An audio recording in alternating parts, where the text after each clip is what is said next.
Hey guys, Dave here, just doing a quick little video of the cabin filter change. So I just did the pre-filter, very simple. Just gotta take off the first cover, then the second little cover over here on the left side. Slide the old filter out, slide the new one in, make sure the arrows go in the correct way. And this is a filter that I went with from Pure Flow. There's the part number so you can find it. Do not buy Porsche brand filters from the dealership. Both of these filters together will cost you over $150. You don't want to do that.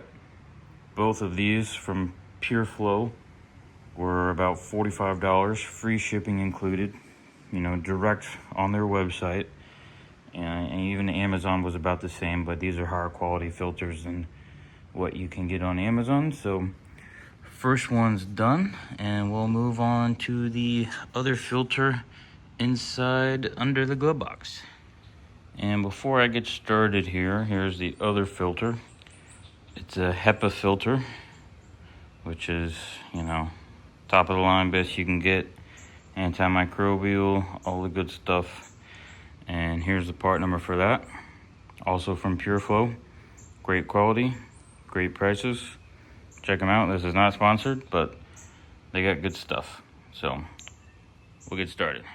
So at first glance, these are the two screws that you need to take out.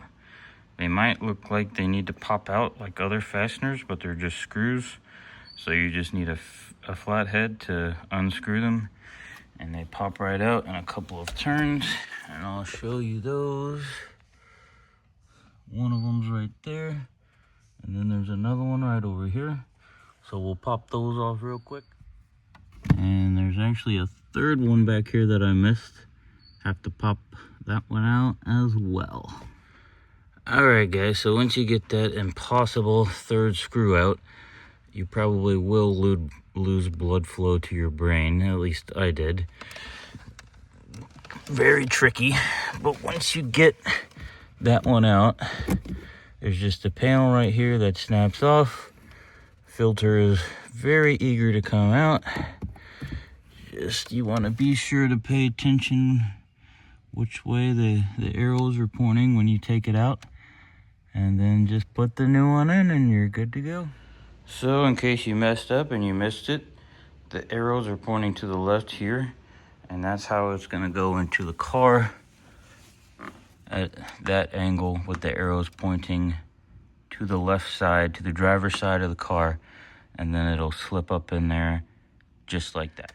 And I will say, it does take a fair amount of manipulation to put the new filter back in there. Obviously it's going to be stiffer than the old one, so you just gotta kind of keep pushing and pushing, and you're not going to damage the filter. It's going to keep its shape, but it will take some figuring out to get it to go back in there. But pretty easy job.